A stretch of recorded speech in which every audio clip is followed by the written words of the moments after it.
All right, well, good morning. It's Sunday, the 17th, and I'm down here in the woods where I was working on the last tree, the cherry tree I was cutting up down here. And first thing I want to show you is this. It's a little stump, and that piece of wood is called a cookie, and then it's got a rock on top of it.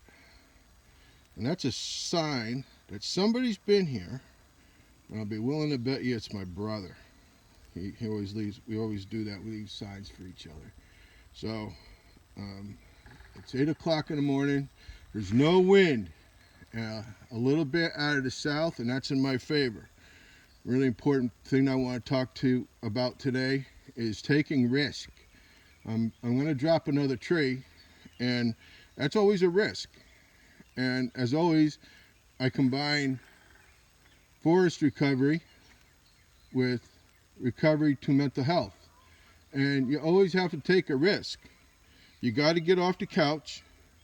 And it was something I really had to learn was I used to try to avoid stress, which I thought, meant doing nothing. And that was the wrong thing to do. So I had to learn to take risks, get off the couch. I always say I had to learn to stop smoking coffee and drinking cigarettes and get out here and do something with my life.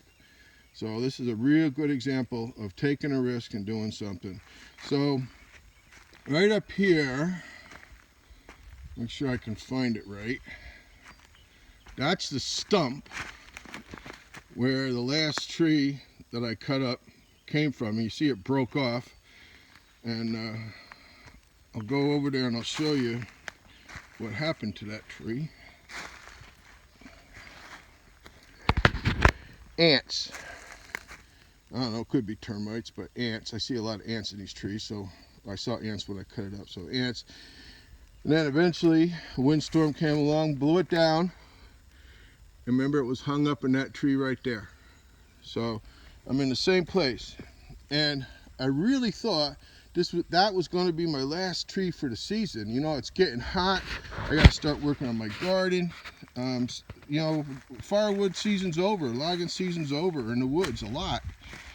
But, call it luck or not, I looked over my shoulder and I found this. See way up there, that's a dead standing cherry, which means it's dead, but the wood is probably in still really good shape. I don't want dead, rotten wood. It's not worth the time and effort. It's not quality wood. So this is the project for this morning, is to get this on the ground one piece. So one thing when you're dealing with a dead tree, they're not as stable. They're not as fun to work with as a live tree. See, a woodpecker has been making those holes in there. You see all these little holes? It's all woodpeckers. There's some fresh woodpecker that since the last time I've even been here. There's another one, right? So that tells me if a woodpecker is pecking on a tree, that tells me there's bugs in there. And if there's bugs in there, this tree to some extent has been compromised, like that one that was full of ants. So dead trees are a lot trickier, and you really got to be careful. All right. So one thing I want to try to do, you see that cone down there? That's where I want this tree to land. There's room in the canopy to drop it that way. I got a little bit of lean on this tree that will help me steer it that way, and it'll land on top of all that other debris so that the tree is off the ground, so it'll make it a lot easier to buck up. So that's the plan. And let me see if I can show you. Yeah, you can see way up there in the top of that tree, the top of it's got a little bit of lean. Other than that, this tree is really straight. And a straight tree is harder to fall than a tree with a little bit of lean. So that's what I got to work with, but I'm really confident that's enough to work with. And I'll take all my other precautions and be safe. So I'm going to get started, and I'll get back with you.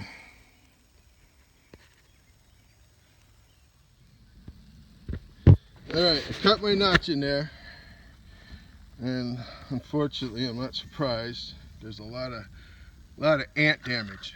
So the integrity of this tree is not great. So I just have to use extra precautions in dropping this.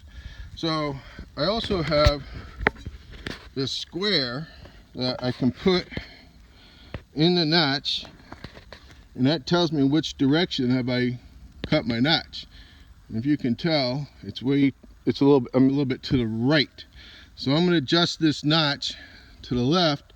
I want to get this square pointing at that cone the best I can. Alright, see you again. Alright, I got my my notch cut. It's pointed a little bit more to the right than I'd really like, but you know, over there is pointing towards that cone. But I'm really sure that this tree is going to pull to the left a little bit because of the weight distribution up there. So I'm going to go ahead and do my back cut, cutting from back here, and get this thing on the ground. I'll see you when I'm there. So I just want to show you one thing real quick before I drop this tree, is I have what you call an escape route. I got a really good one on this tree. It's already clear for me, only moved one stick. I'm supposed to be 12 steps away from this tree by the time it hits the ground. So I can go that way or I can go that way. You want two escape routes. Alright, so even though I'm taking a risk here, I got a plan to keep myself safe. And that's really important as we do work on our recovery for mental health. We need a plan. You're going to have to take risks, but you need a plan.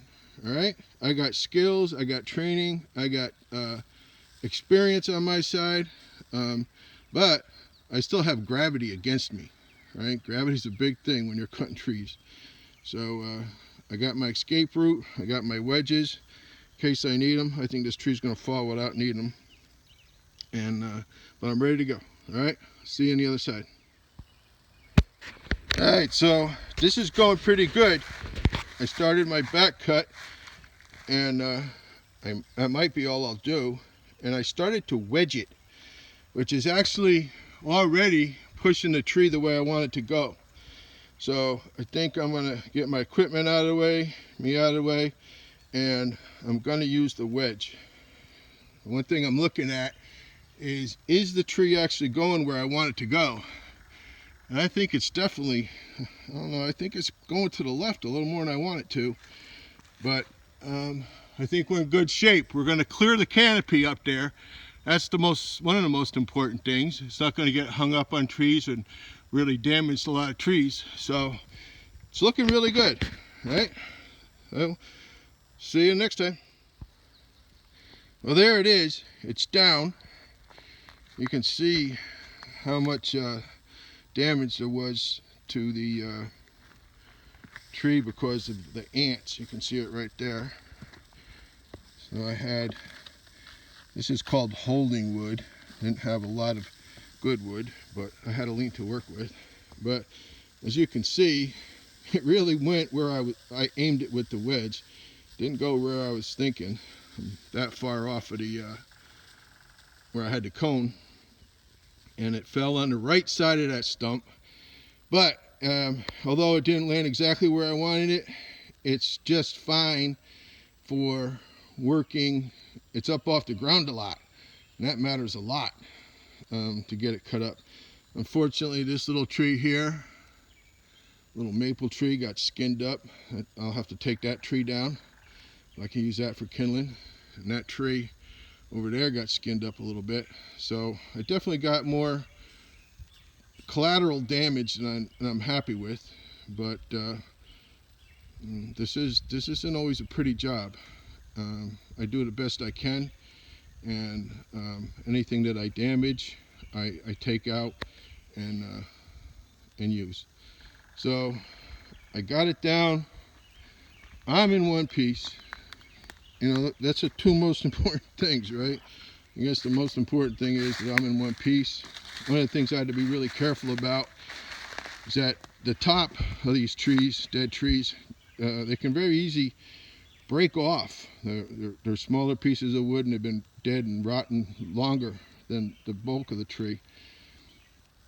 But nothing fell out. I had my helmet on. Where is it? Right there. Brain bucket, you can call it, right? I was up there when it happened. I don't know if you can see way up there on the hill. I zoom in a little bit. There's my tractor, right? I made sure I kept my tractor out of the way. Part of the plan, right? It's amazing how many people you can go on YouTube that have really made terrible mistakes because they just didn't think it through. I thought this through. It didn't go exactly as planned, but it's good, right? I'm off by, I'll call it 5 feet down there, and I'll accept that. I'm always going to work to get better, but that's what I got to work with now. So, you know, from a recovery perspective, I had to wait about 2 weeks to do this job. I had to wait for the wind to be right. I had to have time and blah, blah, blah. And so this morning was the morning. So timing is very important when it comes to recovery.